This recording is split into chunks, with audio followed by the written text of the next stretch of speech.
It was a quiet night on the 2nd of August 1990 at the Desert Palace in Kuwait City, the residence of the Emir, when suddenly multiple helicopters broke the silence and landed commander units in the area.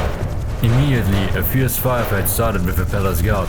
This was the first operation to seize control over a small Gulf state. Simultaneously, 88,000 Iraqis faced 20,000 Kuwaiti soldiers. Despite months-long saber rattling, Kuwait did not have its forces on alert and was caught off guard. 100 hours after the commandos landed, Kuwait was overrun. Iraq just lost 300 men, while Kuwait suffered 420 KIA. Those who were not captured fled to Saudi Arabia. Just a few days later, Saddam Hussein announced that Kuwait would become the 19th province of Iraq. Baghdad claimed that the neighboring Kuwait was stealing oil through slant drilling. Kuwait also produced more petroleum than granted, which destroyed the market price and ultimately Iraq's revenue.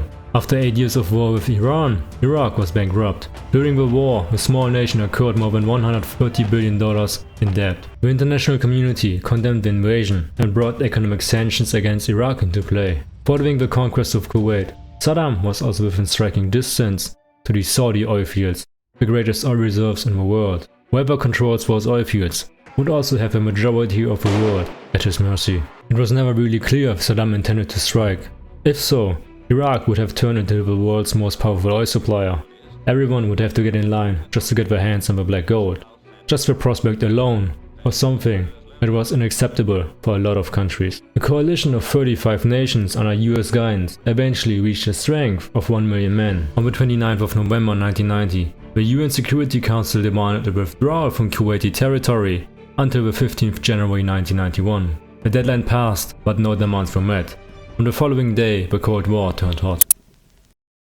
The dawn of victory nears as this great showdown begins. An extensive aerial bombing campaign was carried out for 42 consecutive days and nights. 88,500 tons of bombs were dropped in one of the largest and most intense military bombing campaigns in history. Iraq on the other side countered with a Scud missile campaign against the coalition. 47 missiles were shot into Saudi Arabia. Qatar and Bahrain would each receive one. Despite not being aligned in the conflict, Israel would register 42 hits. Israel was specifically targeted to draw the Jewish state into the war. Retaliation could cause the Arab coalition members to drop out or switch sides. Due to their mobility, ballistic missiles remain hard to track and take down. It was feared that the warheads could be equipped with chemical or nuclear material and could cause significant damage. Fortunately, none of those scenarios ever materialized.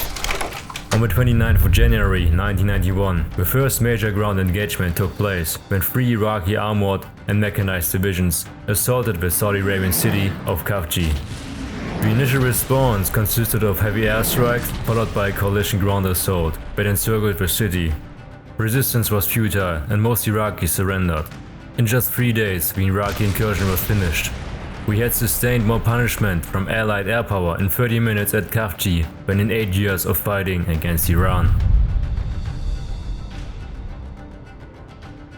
On the 15th February, the 7th US Army Corps and the 1st British Armored Division would spearhead into Iraq, covered by the 82nd Airborne and the 6th French Light Division on their left.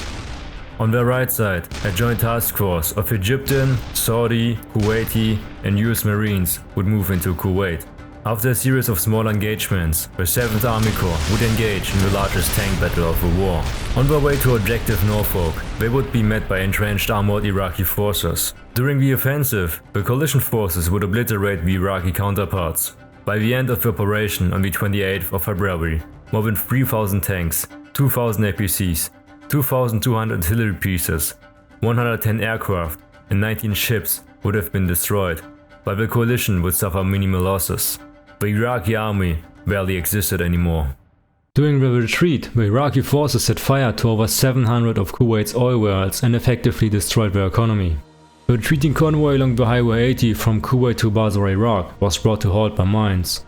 All available units were ordered to strike, which started a 10-hour turkey shoot. By the end of the massacre, more than 2,700 vehicles were destroyed and thousands killed. Not only military personnel, but civilians as well. The road was later nicknamed Highway of Death, and its incidents would be aired on TV stations all around the world. The images would force George H. Bush to halt all military actions and to return to the negotiation table.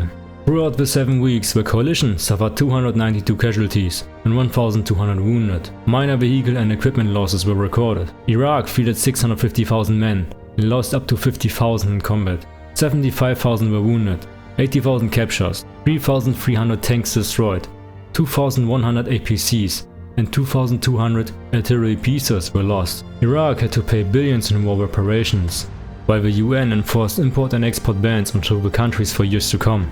Saddam would lose his reputation and favor with his former allies and never recover from that. The sudden weakness was exploited by the Kurdish and the Shia population that revolted against the Ba'athist Sunni leadership.